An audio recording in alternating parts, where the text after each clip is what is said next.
Hey humans, how's it going? Susan Ruth here. Thanks for listening to another episode of Hey Human Podcast. This is episode 352, and I had a conversation with Malcolm Christie. Malcolm was raised by a loving single mom, but still experienced family violence and emotional upheaval. He was determined to not let the negative define him. As he navigated school, he came up against bad teachers, sports injuries, and criticisms that motivated him to prove any doubters wrong. He's a champion for the differently abled and marginalized communities and is currently writing his memoir, which will come out next year, spring. There's a trigger warning for this episode of domestic violence. Check out Hey Human Podcast for links, Hey Human merch, and to learn more about my guests and the show. Check out SusanRuth.com to learn more about me and my other artistic endeavors. Follow Susan Ruthism and Hey Human Podcast on social media. Find my albums on Apple Music or wherever you get your music. My most recent record, All I Ever Wanted Was Everything, but I do have 4 albums, so there's lots to choose from. Also, check out my relationships and sex show, Are We There Yet?, with sexologist and healthcare practitioner Mara Edelman. It's at YouTube/Are We There Yet podcast show. Rate, review, and subscribe to Hey Human on iTunes or wherever you get your podcasts. It's super helpful, and I really appreciate it. Hey Human is an ad-free show. Your donations help keep it going. You can find the contribute button on heyhumanpodcast.com. All right, thank you for listening. Be well, be kind, take care of each other, be love, grow, and here we go. Malcolm Christie, welcome to Hey Human. Hey, great to be here. Thank you for having me. And we just met through your lovely girlfriend, Andy. Yes. She was on the show just a couple weeks ago. Well, listen, I'm happy to be here. It was an amazing opportunity for her. She loved it, and it was very enjoyable for her. So she's got a hell of a story. And now it's time for your story. Where are you from originally? I'm originally from Jersey City, New Jersey. You can't get much more Jersey than Jersey City. I'm right across the river from Manhattan, less than 10 miles. What was childhood like? It was, listen, I grew up in a single parent home. We grew up in a very poor area in Greenville area in Jersey City. It was difficult because obviously I'm a single parent household because my father, he was not in the home, and that was a good thing. Well, basically what happened was I was 4 years old and I had scarlet fever, which is kind of a biblical type of disease thing. And basically your skin peels and you have really, really horrendous fevers. And I was laying in my mom's bed, and my father, who sporadically would show up as a very aggressive man. I was in my mom's bed overlooking the hallway, and I could see the silhouette of both of them. And I could tell that it was getting confrontational, and eventually he basically assaulted my mother, and I watched. He basically beat her to the point where he basically broke her leg, and I'm watching this, as a 4-year-old going 5, who again with the fever, and watching that. And I didn't know if I was having a hallucination or whatever. And I remember my mom crawling to me and looking over me on the bed. And I kept my eyes closed because I was ashamed. And she looked down at me and kissed me on the forehead and said, "I'm okay. It's all right." And I just act like I was asleep because there was shame, because I felt like, I should have did something. I know that as ridiculous as that is. I felt so. That was kind of the maturation of a lot of things about my life and how violence, really, in one way or another, was a part of my life and decisions I had to make based upon that. So, being physically large, I was always a big kid. I was huge. I was like, my first grade teacher, I remember Ms. Boyle, when I went to the University of Iowa on scholarship. She sent me a picture when we went to the Bronx Zoo. And she said, "I always knew you would be successful." because you were always head and shoulders above everyone. And then they showed a picture of me. I literally looked like one of the chaperones. Like so much bigger. So my size and my physicality was always at the forefront of my life, and how not only for myself, but how other people perceive me. How did you carry around that trauma as a kid? How did it manifest in you? It's one of those things where I just kind of recoil from violence. I think you can go two ways. You can either be very violent, and I can remember as a kid, I stayed in the house a lot because we lived in a very violent neighborhood, and my brother, who was older than me, was getting in trouble. He was 5 years older than me, and I wanted to make my mom happy, and I wanted to please her. So I said, well, I can't get in trouble if I don't leave the house. So I was about 9 or 10, and I would watch talk shows. I'd be lonely, so I watch the Dinah Shore show. I watch David Susskind, Merv Griffin, anything. And I watched the Phil Donahue show. I was like, oh my God, I love Phil. And to be honest, my cadence, how I talk, is somewhat like his, because I decided to copy him. And I remember him doing a show where they talked about domestic violence and saying how if young men who witness it are more likely to be violent. And I'm sitting there going, well, Phil says that's wrong, so I shouldn't do it. So that was a pretty profound moment. So I'm not going to do that. I'm not going to be violent. And that's kind of how it manifested in me. So I was really passive, and being large and passive wasn't very good because people make the assumption you're weak, not because you made an edict as a 10-year-old watching, morning television not to be a violent person.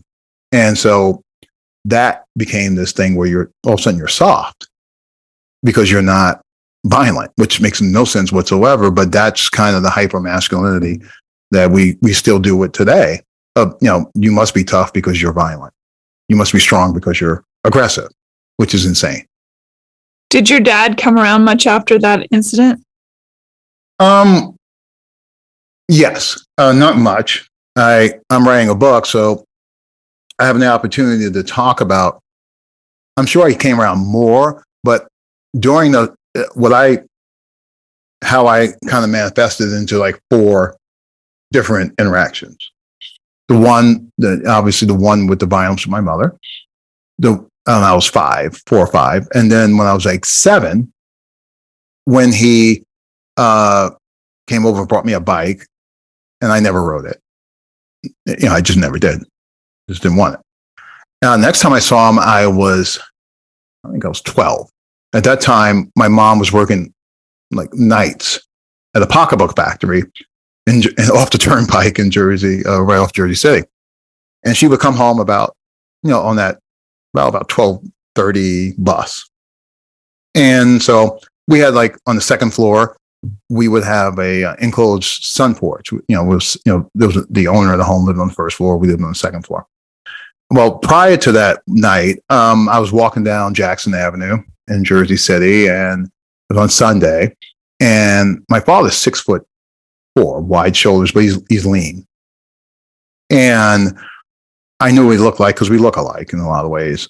And I knew his face. And it's funny, on a Sunday, the funny thing in New Jersey, liquor stores are closed. So, for some reason they are.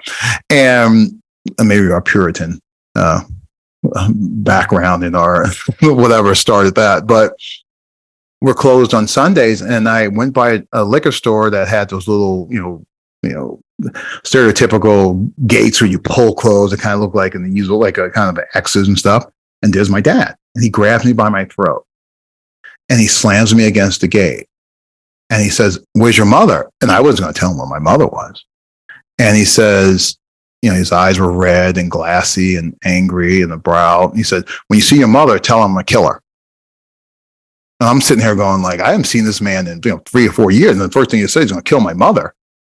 So I didn't tell my mom that. But what I decided to do is wait up every night. And because I could overlook the avenue, in Jackson Avenue, from my sun porch, and I would watch for her bus to come, and I would stand there with a knife. And then if I saw someone come out, I just run over there and fight. I was going to fight this time. And subsequently, time went on and I would do it. And one night I fell asleep. And then I was 12. I mean, 11, 12, you're going to fall asleep. And my mom was working late that night. And I looked on the avenue. I looked like someone was laying down and things. I ran over there. It was just strewn garbage. But subsequently, she ended up getting a job working the days, and then that passed. And then the last time I saw my father, this was after, I started playing football, which is a little ahead of the story here, but I started playing football. I was very good at it. I was a high school All-American. I was, interviewed by the Wall Street Journal, New York Times, Diane Sawyer, all these things. And I went into the barbershop, which is just like stereotypically, the neighborhood barbershop. Now, we've been living in that neighborhood 7 years. And obviously, I went in there. They were going to cut my hair, and then they were very proud of me. And the gentleman said, "Hey, no, you don't got to pay me. Just give me a tip." And I gave him a tip. And who comes walking in? My father.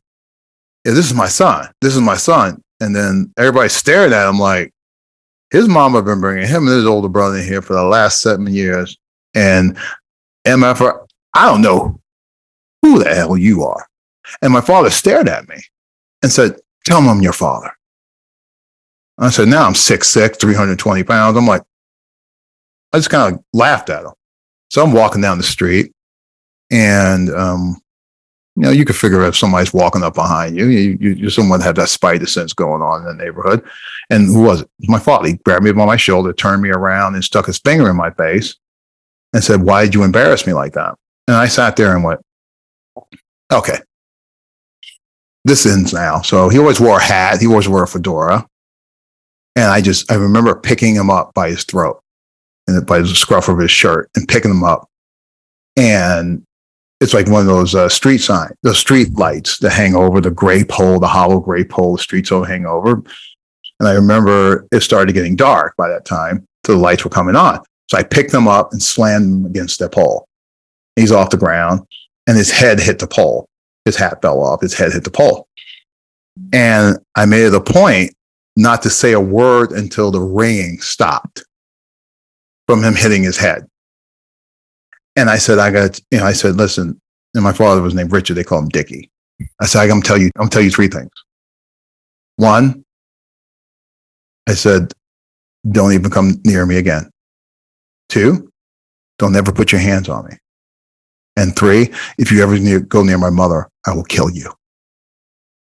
And I looked at him and he was terrified. Kind of looked like my mom did when he was beating her. And I threw him onto the ground. And that's the last time I ever seen my father. Yeah, because bullies are cowards, ultimately. Yeah. So I have no idea where he is. I have no idea what he's doing. But yeah, that's the last time I ever had any interaction with him. That must have felt incredibly empowering.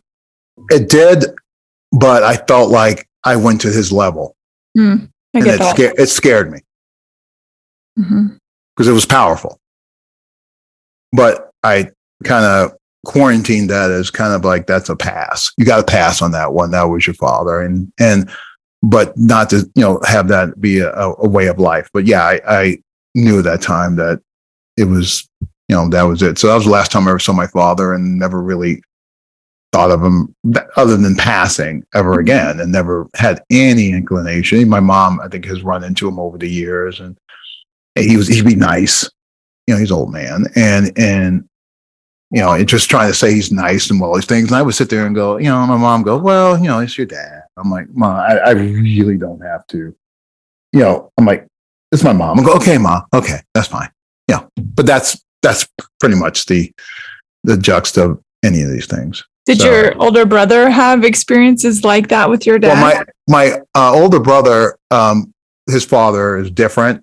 Like I said, he's 5.5 years older than me, from a different relationship. And his dad wasn't in the picture either. So it was one of those things where my mom had, until she met my stepfather, had two really bad relationships with our these biological, fathers. Stepdad was okay? Yeah, he was good. I think when you're young, when you get to a certain age, I didn't look because I had my uncles. My mom had 3 sisters and 4 brothers. So Whoa. I had uncles that really stepped in and really helped me in life to kind of figure out what I wanted to do. When I was younger, my Uncle John, my Uncle Avon was very much involved in it. And then my uncle by marriage, Vincent, he married my aunt Brenda, was really from like 12 to 17 was a really good influence on me. So I was very lucky to have those things. So when I had my stepfather, I'm kind of like, make my mom happy. That if she's happy, that's all I care about. And it's, we can just be, cordial and all stuff is, I'm pretty easy.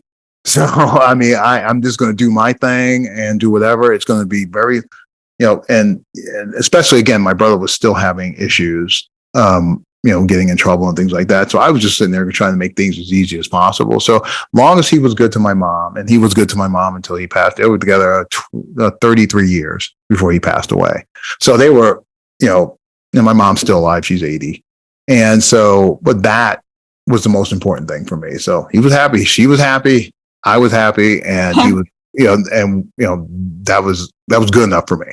What's your stepdad's name? Kenny. Kenneth Johnson. And my mom is a Johnson now.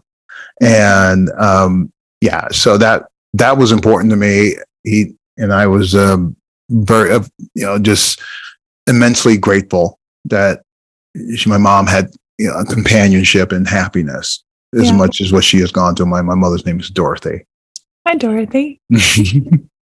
Did you, because of your size, did you start getting, looked over by the coaches at junior high and high school? I know for me, I was 6 foot by 14 and was pursued by the volleyball coach. I would think so.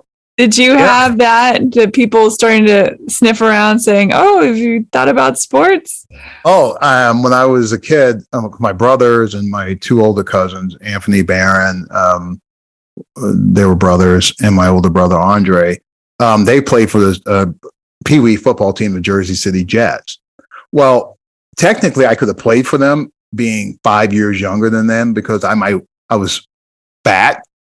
I was big, so I would have made the weight limit, but I'd be playing with people considerably older than me. So I played basketball from an early point from the AAU basketball. So I have very long, I'm 6'5", 6'6". I grew that long, but my wingspans, and I have one of my arms is like 41 inches and my other arm is 42. So I have like a 10-foot, 7 feet. I mean, it's ridiculous. We had a 7-footer at Iowa, and I had longer arms than him when we stuck our arms out, which was insane. Good for pass blocking, but not good for anything else in life.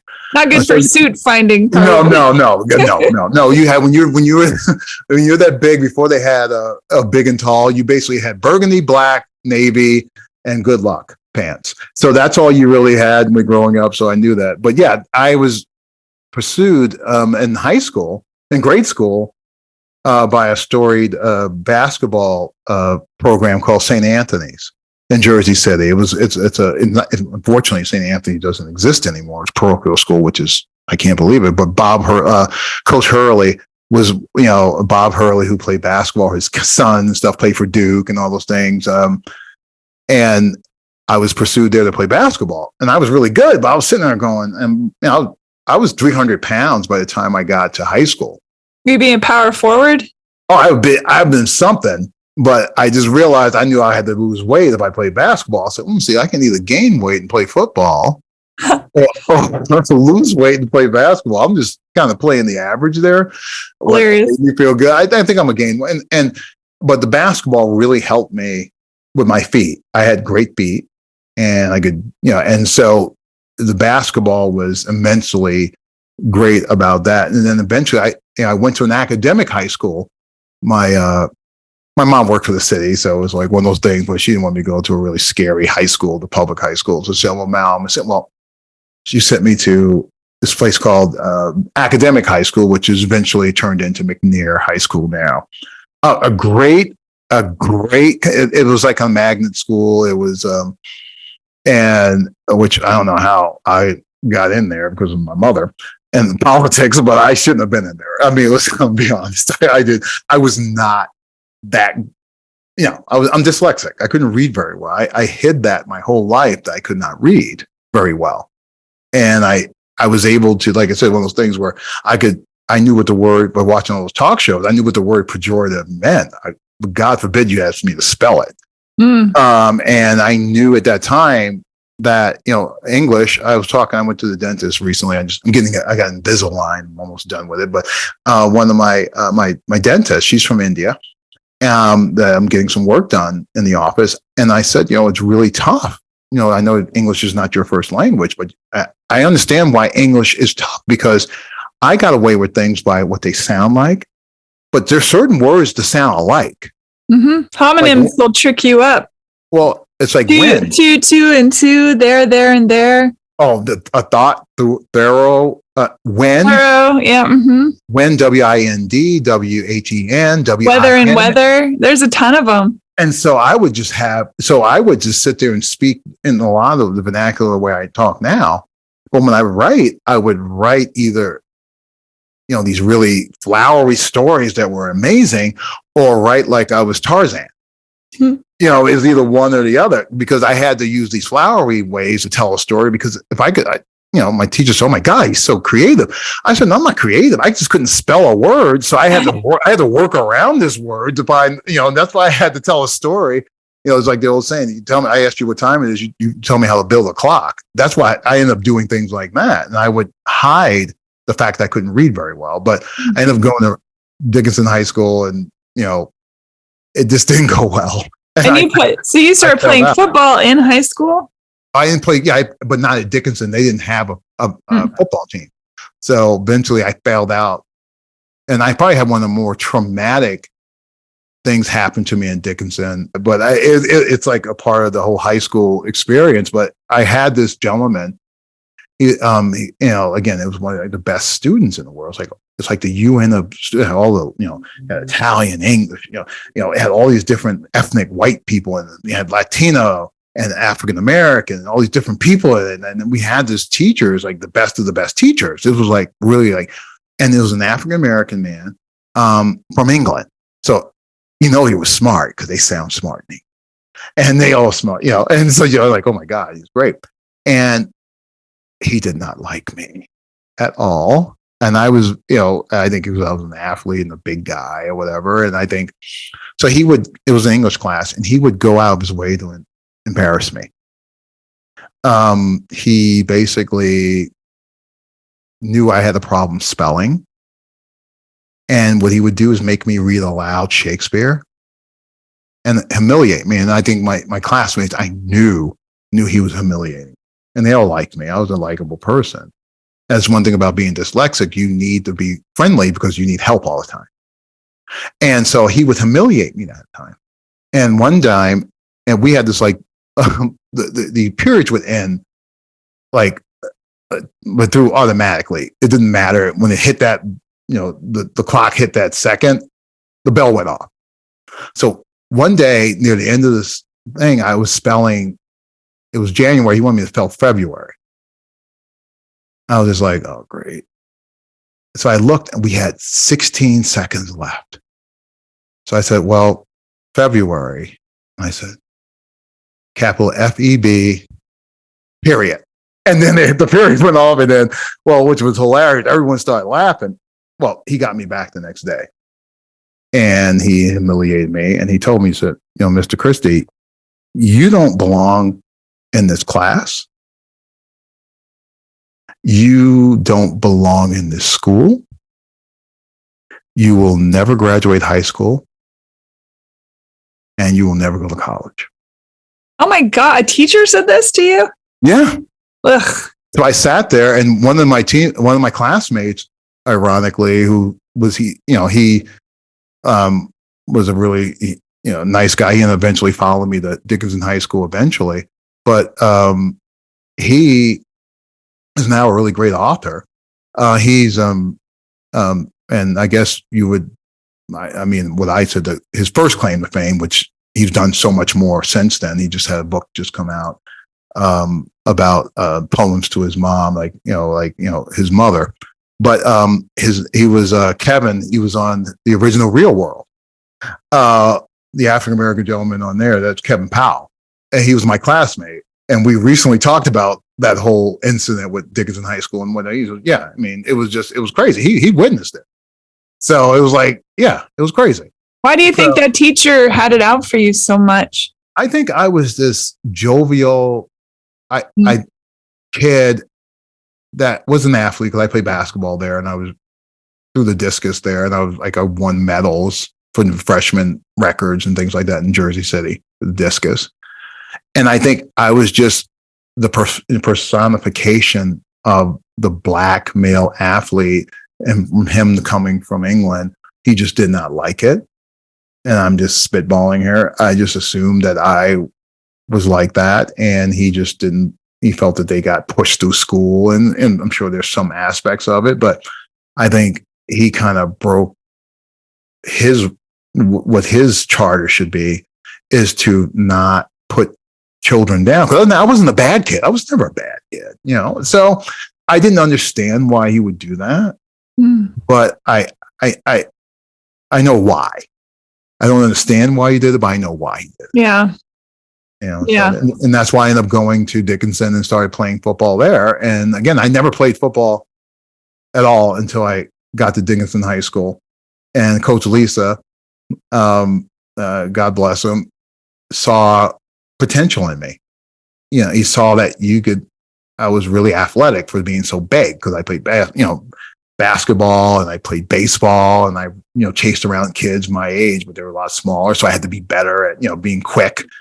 And he stuck with me. My sophomore year was tough because I just didn't know what I was doing. I was standing up all the time and doing which you should not. You should stay low and do whatever. But I just from pure just pure athleticism, and I went into my sophomore year and went into my junior year, and then I started getting better and better and better. And then next thing you know, I had an opportunity to go to school and just to be a part of have the opportunity to go to the next level and have my choices. And it's so weird because I didn't make all city. I didn't make all county. It was so political. For some reason. But I was an All-American. Consensus All-American. I was a Parade All-American, Parade Magazine, USA Today All-American. Yeah.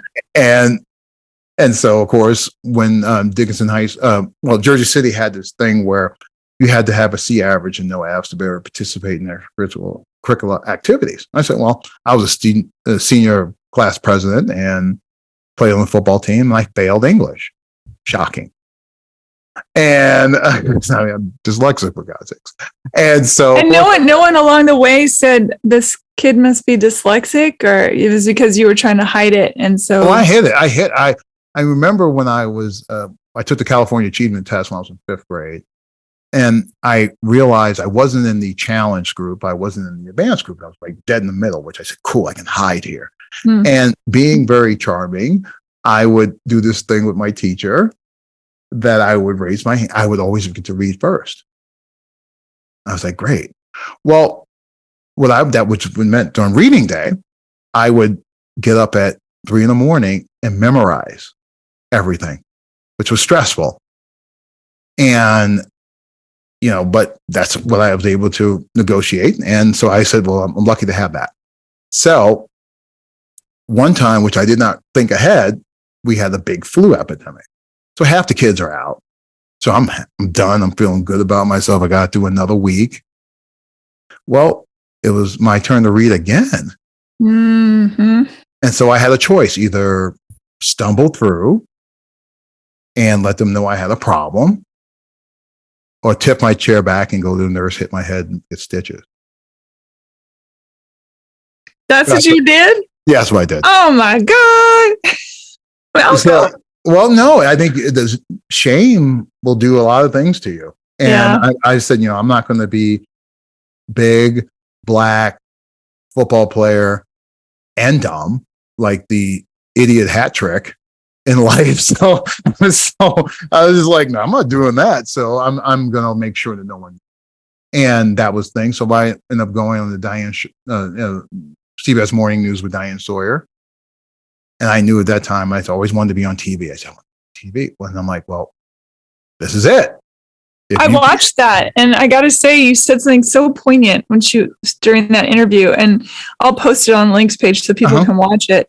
But you said that by putting that you were for the idea that students should do well in school along with their sports activity, but you said, but it doesn't take into consideration that some kids learn differently. I mean, I'm paraphrasing you, but that's basically what you were saying. And I wanted her to say, what do you mean? But of course she didn't say, what do you mean? And it just kind of hung there. And I thought, that's such a profound thing to say and truly ahead of its time. I don't know what year that was, but now, we know that that's the case, that all kids learn at different paces. And I was trying to out myself in a way that said, if she would have said why, I said, well, this is what I do, which is very unhealthy. And also, by the way, you look like a 40-year-old man. I know. So when you said that you looked older, I was like, this guy is in high school? I know, but with that big old Lionel Richie hello hair. It's amazing. But that's what I realized at that time. I said to myself, if I'm not going to do well on TV now, I'm going to do something else. I'm not going to pursue something like that. And then I remember I was done. And she looked at me and she's like, they stopped the filming and then she said, you did so great. You did really well. She said, She, on the other hand, did not do well because a good interviewer would say, what do you mean by that? And then let you tell.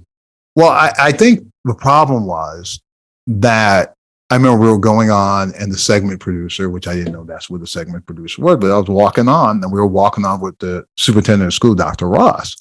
And we were sitting down.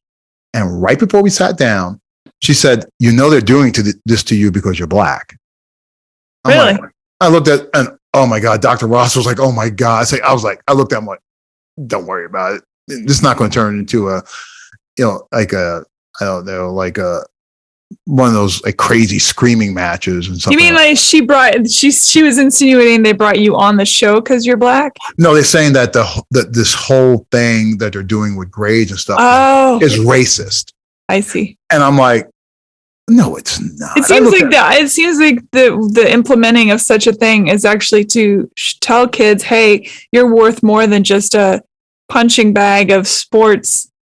That your brain is worth something and that you can achieve greatness outside of the sports arena. It seems like the opposite of racing. And that's why I knew. I looked at the Dr. Ross and said, I'm not taking the bait. That guy was so no nonsense. He was like, Malcolm will have no problem. I was like, good answer. So tired, he was so scared. I was just like, don't worry. I was like, dude, it's fine. Don't worry about it. Yeah. And I was just like getting there trying to make him say, it's just TV.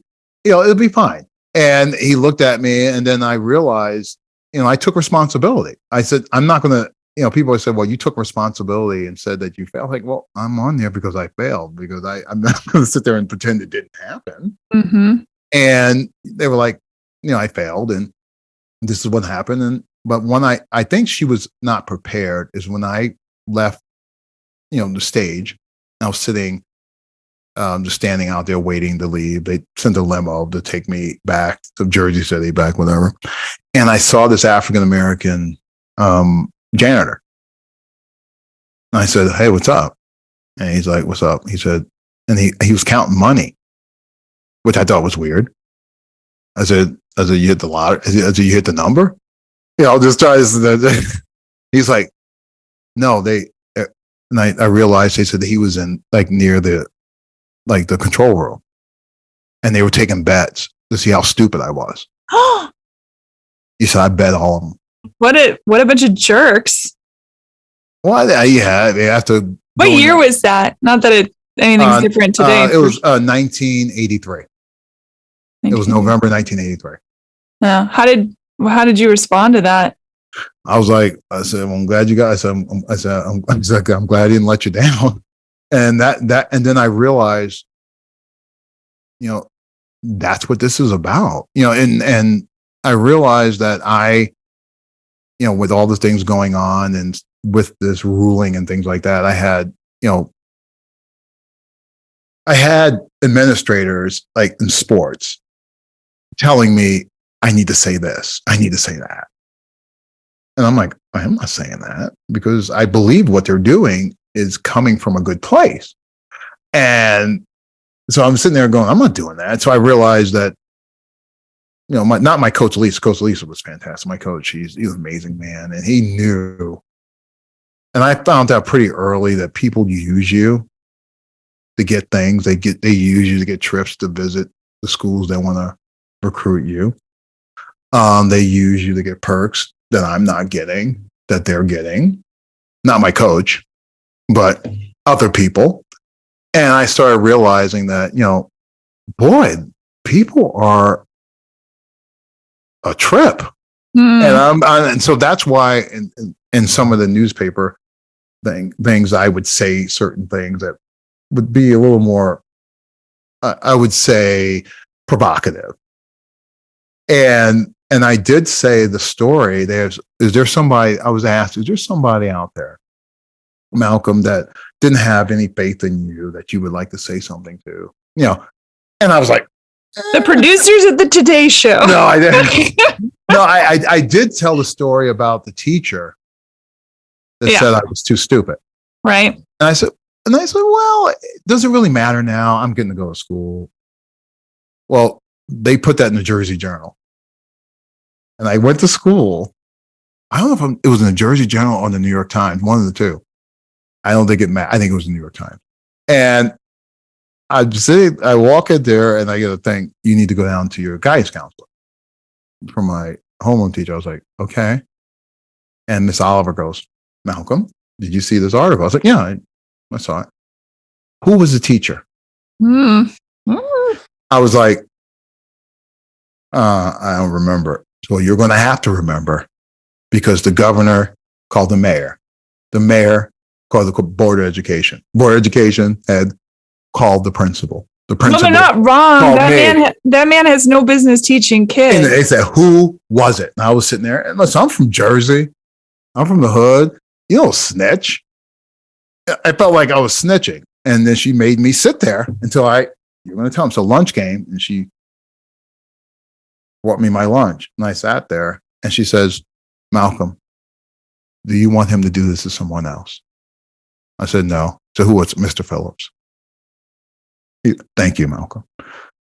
I found out that they asked him. And you know what he said? You don't think he's going to go to college? And he goes, no, he said, no, I don't think it. I don't think he's going to graduate. I don't think he stuck to it. And from what I heard, if this is true, that they just said, you can grab your stuff now. He was an older gentleman. So you can grab your stuff now. You're done. You're done. And I was like, wow. They had no choice. It was like literally, I figured, man, at least lie about it. I was like, man, this guy really hates me. He's doubling down. I'm sure he thought pompous. He was pompous about it. He was right. He was like, this guy is a poser. Malcolm is an imposter. And he went on that, he died on that cross. He said, I'm gonna die on that line. And that never, changed. It changed what I believe about people. And I'm like, not everyone's good. And there are going to be people that you've done nothing to that don't like you. That's right. And you've done nothing. And the good news is what other people think about you is none of your business. You can move throughout your day and not give them no mind. Don't give them any power or energy. And that's what you have to realize too. One thing, which I skipped over, during my preseason of my senior year, in the Hoboken game, I was hit in the back. And I didn't realize it, but my disc was knocked out. So I played my whole senior year. My back got progressively worse and worse and worse. My foot would start dropping. I couldn't pick it up as high. And my Coach Lisa, God bless him, said, maybe you go to Rutgers instead. He knew I was deteriorating. And I was stressed out, in pain constantly. And my older brother had some substance abuse issues. So my mom wouldn't let me take painkillers. So I'm sitting there going through this, I got hurt in August of 83, played the whole season. And to the point where my back was so bad, I wouldn't go past the Mississippi River in the sense of being recruited. UCLA was mad. USC was mad. They were saying, why won't you come out here? I couldn't make the trip. Yeah, because airplanes, man, they're hard enough on tall people. And so I was like, I can't do it. So I was really in pain the whole time. And then end up going, I'm sorry. Did you get it checked out? Oh, yeah. They knew. They said my disc was out. They couldn't fix it? Yeah, they had to cut me open to fix it. But who's going to take me if I was cut open? So I end up, again, I was like, oh, man, I can't get out. I won't be able to leave, have a life. And I remember playing in the All-Star game. Now, this is July of 1984. And I'm just like a mess. And my high school coach is at the All-Star game. And he's like, hey, don't play him, Malcolm, too much. Don't play him on offense. He can't play. He told the head coach there. And at that time, Craig Hayward, who was ended up being in the pros, called Ironhead. He was third in the Heisman.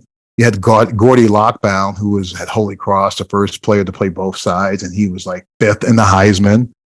You had all these consensus All-Americans playing, and me. And I'm like, oh my God, I can't even stand up. I can't, but I played. And I played defense. And they were running away from me, and I'm tackling people. I was only in there for 25 plays, and I had like 7 tackles. And I was really playing well. They were running away from me. And I remember we were playing with Coach Cavallaro, I think his name was. And he was like this coach that was, in New Jersey history was really great, but he was retiring. The South, I played for the North, rarely won. And we were winning 7-0. And we were about to win. And I remember they put me back out there to play defense. And I remember they put this guy 6'9" and another guy 6'6" to block me. They were going to try to throw a touchdown. They needed this tie. And I heard my high school coach going, Mal, run by him. He's like, you're that, even as bad as I was still quick. He said, don't even worry about it. And I remember they hiked the ball. Our defensive backs fell down. So they had the 2 wide receivers running down, I think, uncovered, wide open. And I ran by the guy, like my coach said, but my back was so bad. The quarterback there, he saw me coming, he ducked. And I was just like, because I couldn't stop myself because my back's so bad. So what I ended up doing was, as we talked about my arms, but as I ran by, I just grabbed him by his stomach and grabbed the shirt as I was running by. And then I just grabbed him and sacked him. That was the last play of the game. And we won. Oh, wow. I thought that was illegal to grab clothes. Is it not? Oh, no. For me to tackle him, I can grab. Oh, okay. If I was on offense, I couldn't do it. So basically, I saved the game. And then you see I'll send you the article written begrudgingly by the New Jersey press, sports press, goes, Christie silence critics.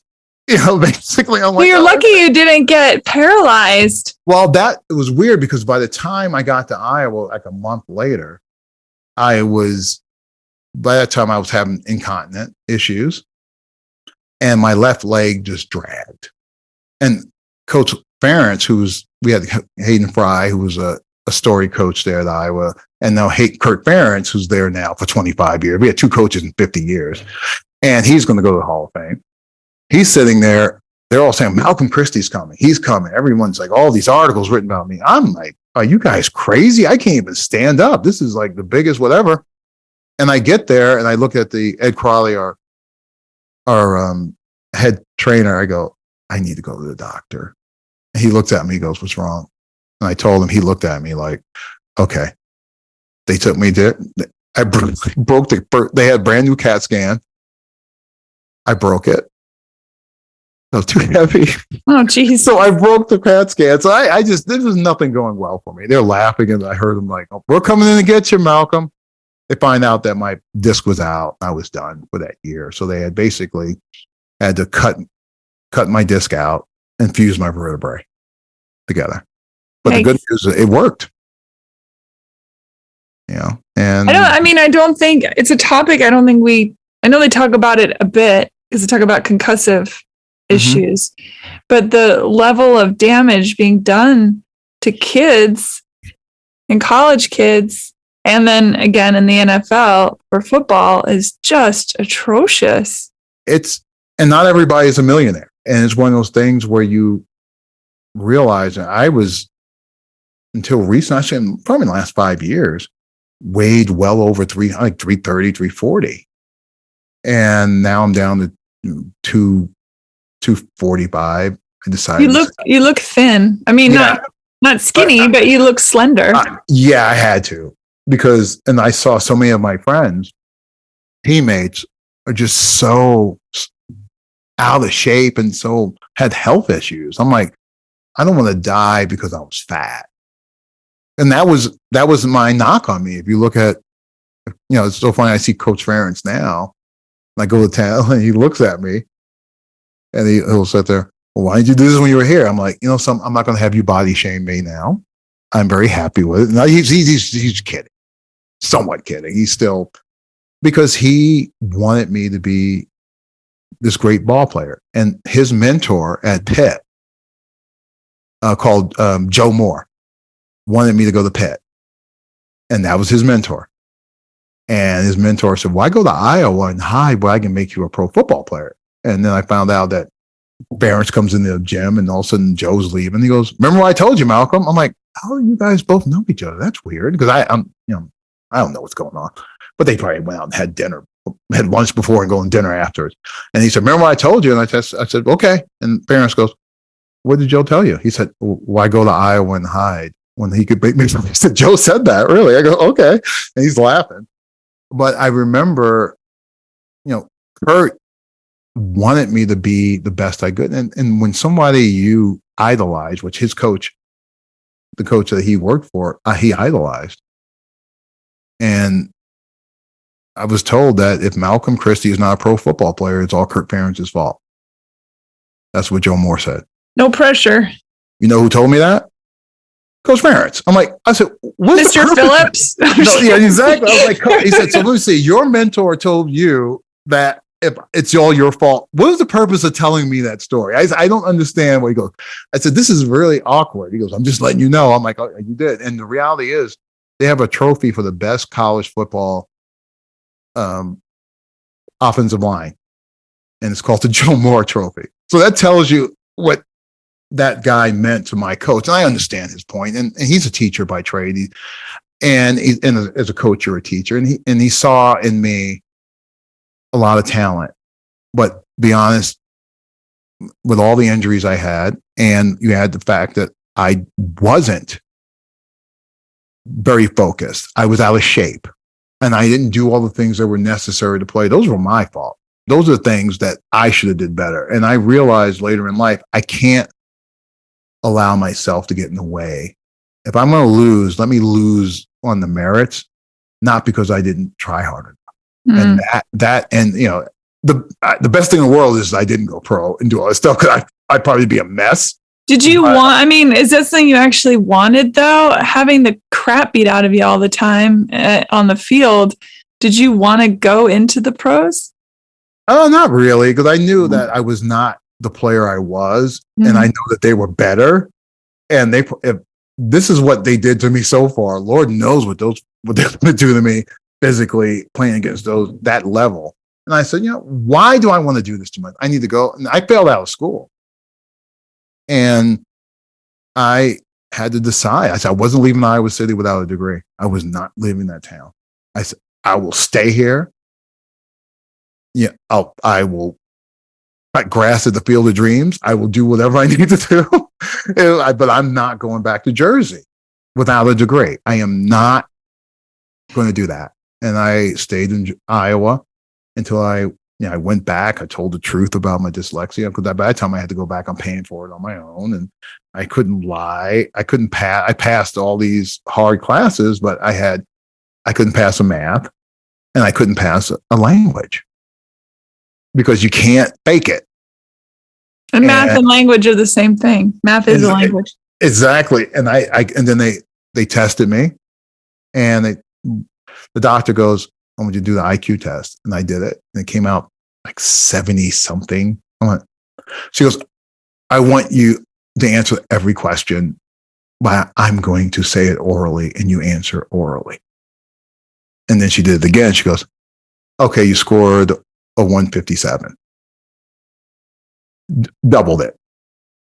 How long have you been doing this? Well, and how many kids like you didn't get a fair shake, like you weren't getting in a lot of circumstances, because they were ashamed or didn't want to let on to the secret, and they were just labeled dumb or incompetent or lazy or all those words that they throw around to kids, and still do. And they still do. And I have talked, that's why I'm very much involved with the differently abled people on campus and giving money to them, to that organization, because they helped me. I wouldn't have got through without Department of Disabilities at Iowa. And I owe a debt to them that I can never repay. Not only about the accommodations they gave me, but the confidence they gave me. Mm-hmm. And I am so important for me. And when I go back, I sit with students and we sit there and I'm a former football player, a Hawkeye. I know that has some cachet, even though I wasn't a great player. But the point is that I'm actively a part of them. I said, I'm on your team. Yeah. I'm not ashamed of it. That's great. And it's important because I know for a fact that several athletes have bailed out of Iowa because they didn't want to take the accommodations that were given to them because they were ashamed to know that they wouldn't be. And that we have to end that stigma. You lost an education at a fantastic university because you were ashamed to have to take your test somewhere else. That's insane. Yeah. And so that's what has gone on. And what do you do now? You work with a college fund. Well, I used to do. It's one of those things where I've had I moved around for my ex-wife's career. I was married 21 years, and as a partner to someone who I can honestly say suffered through some issues, and I found myself taking care of that person and they were very successful at her job. And I'm very happy that she's gotten the help she needed.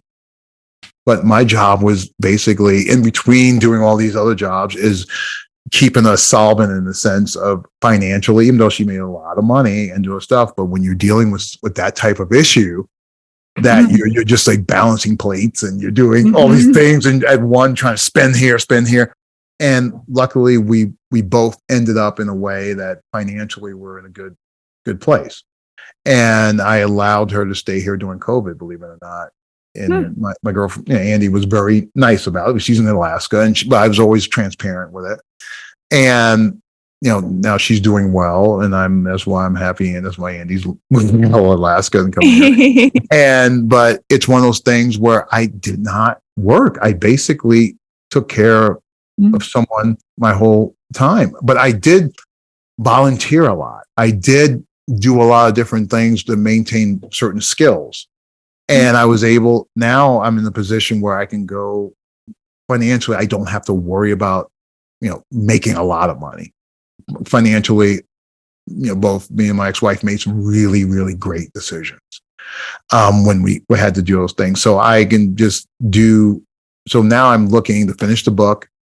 And then do I want to go back to a nonprofit that I believe in and that they couldn't afford me if they had to pay me, and they could pay me for a lot less and to do more. I think it's important to give back. It's important to give your skill set to other organizations where you can still be fulfilled. And again, I wouldn't be where I am without these other people. And I have the opportunity to try to, pitch things to Disney. I have opportunities I can't believe I actually have these opportunities to actually write things that have nothing to do with sports. I have a minor in women's studies. I literally And when you talked about me talking about, I wrote in that one article about women, in the National Women's Month, when I was back in Iowa and went back to get my degree, as one of the few men to get a chance to write on that featured article. Back in 96 or 97, when I went back to get my degree, was finishing up, I wrote about cancel culture.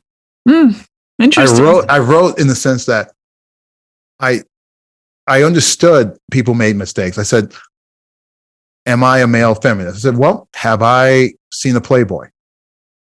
I said, yes. Will I see one again? I said, probably. Have you ever referred to a woman as a chick or a babe? I said, yeah, I have. Have you ever? I've done all these things. Yeah, I said, will you do it again? I'm like, maybe. I mean, it's not what I do, but yeah, probably. I may, something like that. And I said, but that doesn't mean that I'm a misogynist. That is like someone saying that they say a kind of an off-color racist, a racist joke that's kind of whatever, and they're a racist just from that one thing. I said, and my thing is like, you got to separate a instant of utterance of stupidity versus a way of life. A racist, that's a way of life. That's a life. That's a lifestyle, being a racist. And that's why I said, and we have to be able to differentiate so people can make mistakes. And learn from them, for sure. Exactly, and not throw them away. And I said that back in 97. And I did have to get pushback from the editor. The faculty editor said, well, I think if you use a racist joke, you're racist. I said, no, not really.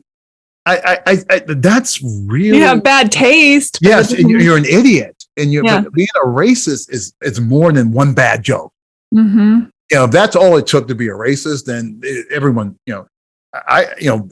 do a bigoted joke. And so I'm sitting here going, it's more than that. And that's one thing I learned by doing women's studies, where everything is not as black and white, if you will. Well, that's the thing. I think we've lost our concept of nuance and satire and all sorts of things. There are plenty of not so great people in the world that say not so great things, who have a lot of learning to do. And there are some people that are just straight up hateful. Yes. Yeah.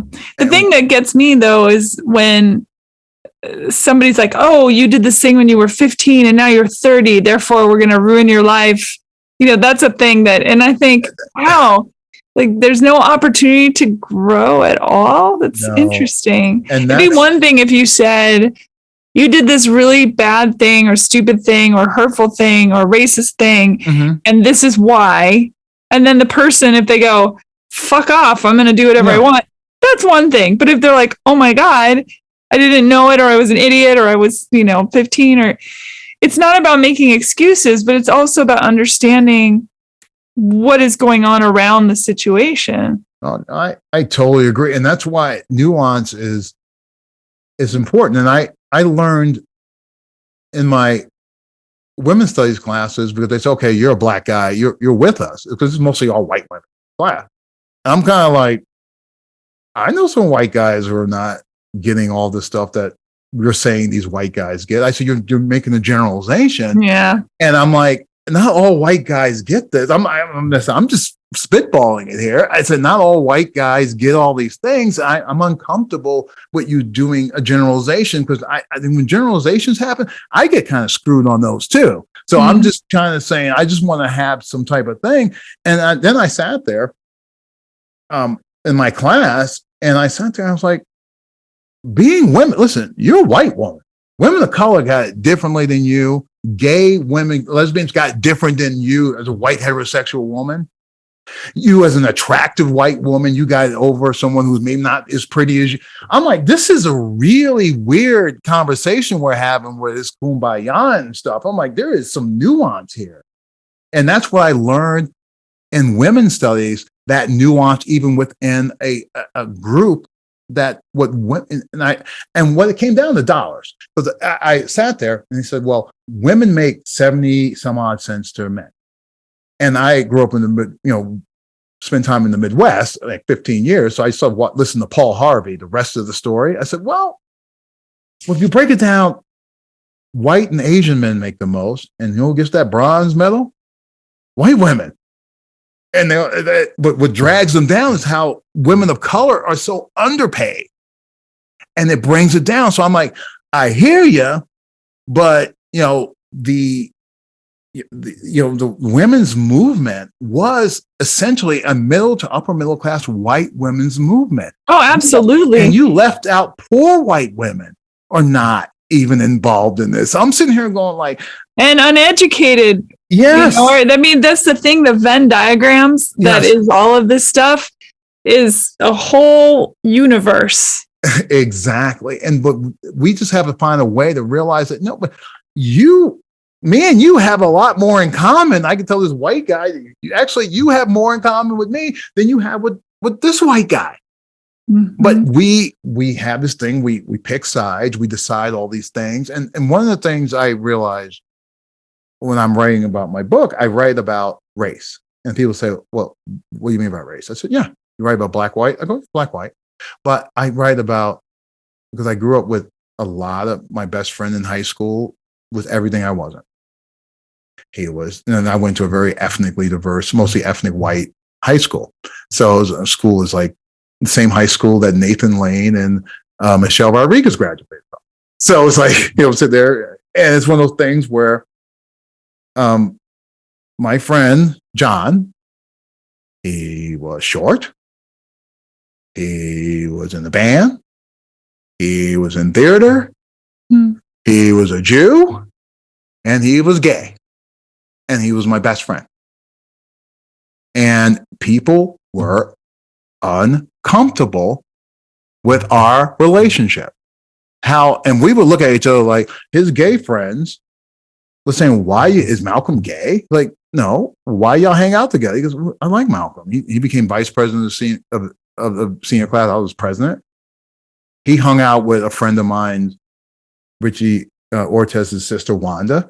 And I hung out with Richie and Charlie Ortez. And then me and him started being friends. And we were involved in school things and stuff like that. I'm like, why do we have to, and even his gay friends were saying, why are you friends with him? He's like the jock. He's literally the personification of everything hetero. And he's like, it's not, why is it your problem? And it's one of those things that we stayed friends until his death. And I was blessed. His mom, Marianne, and his sister, Marianne, felt that it was important enough for me to get part of his ashes. Aww.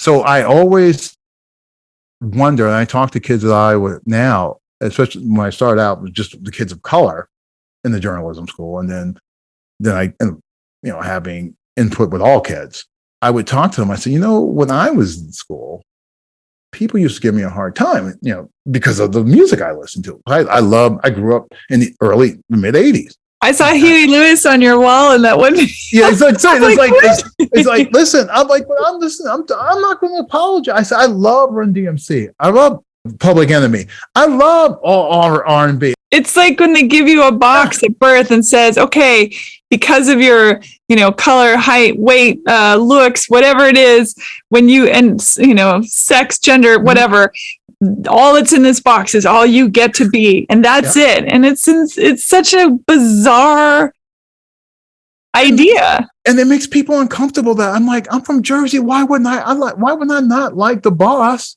Springsteen, and Bon Jovi? That is literally a birthright. I'm sitting here, why do I don't like AC/DC? Well, I like AC/DC. I love Def Leppard.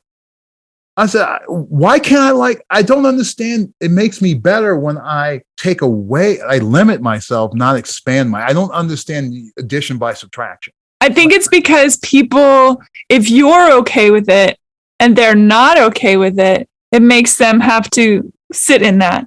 Mm-hmm.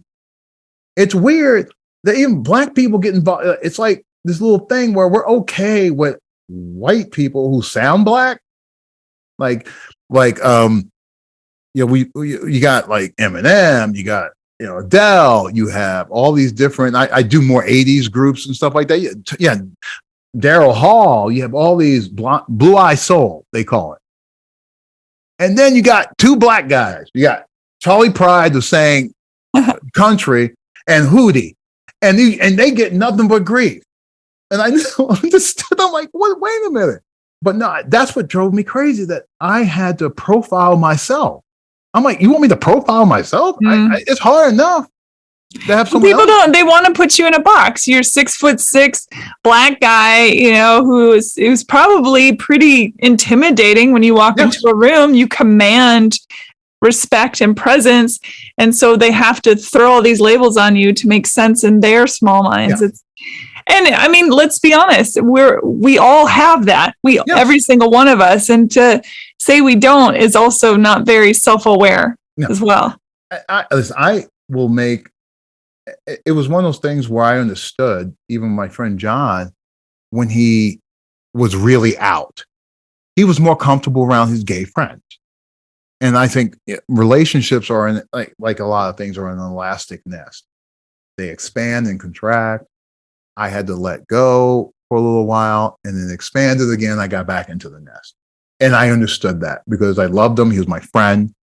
And I understood that this was not easy for him to come out because of other, just other forces out there. And especially in those days.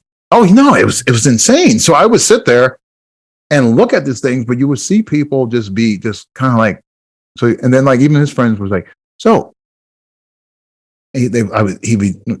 I come back and he's hosting a party at his house and he's doing hors d'oeuvres, and all of a sudden I'm in a circle talking to guys and we're all having a good conversation. And I see this guy kind of leaning back to John and says, kind of, I see he's talking about me. I'm looking at the side of my eye going, okay. And then John goes, oh, no. And then later that evening, I'm sitting in, talking to a couple of people, and the guy comes over to me and goes, oh, I think it's so nice that John has straight friends. It's like, it's good you have a black friend. I'm sitting there going, it's so good that you're straight and you're here. I'm like, well, thank you.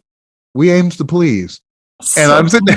So, but that's just a human thing. But it is a human thing. And that's why I say, let people be human and let people be vulnerable and let people be all these different things. And if I can do anything in life, is give people the space to be okay, to want to grow. I always had this space in my teeth, and that's why I'm kind of lisping here, because I'm at the tail end of my Invisalign are the best. I did them too. No! Make sure you wear your retainers. Oh, I will. And listen, people have always told me, Malcolm, you have a beautiful smile. You have a great smile. I had a way of hiding this gap I had here. And because my brother, was a kid, he's having an episode and knocked my teeth out early. And I had a gap here and I was always insecure about it. And I said, you know something? I'm going to get an Invisalign. And now it's closed and I smile a lot better now. People say, you smile bigger now. And I always, but that was always a resentment I had for my brother that I carried around with me forever. And I realized, get your teeth fixed. Okay, just get them fixed. There's a way to fix them. Just go get your teeth fixed. Stop being mad about that. Okay, it happened. He doesn't even remember, and you still have these things. And I realized, boy, I really did carry some anger there, man. Yeah. And it's one of those things where I realized, boy, I still need to grow. I still need to grow as a person, and until the day we die. I hope so. And that is the key. And that's why. So I always look at opportunities to grow and try to help other people, and also accept help. Learn how to accept it and say thank you and be okay with it.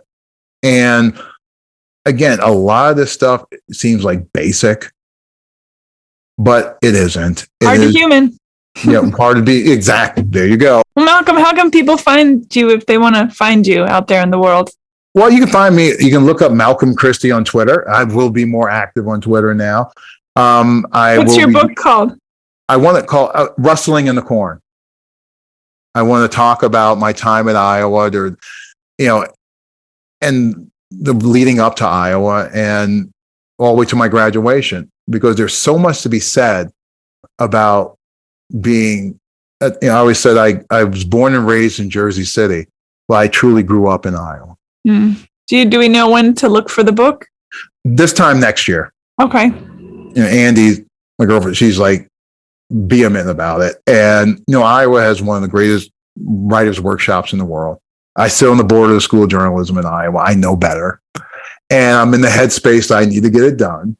And I just really am looking forward to just being able to talk about it and to be able to just show my, Iowa, unfortunately, just tried to put a bill pass this week in the legislature to outlaw gay marriage.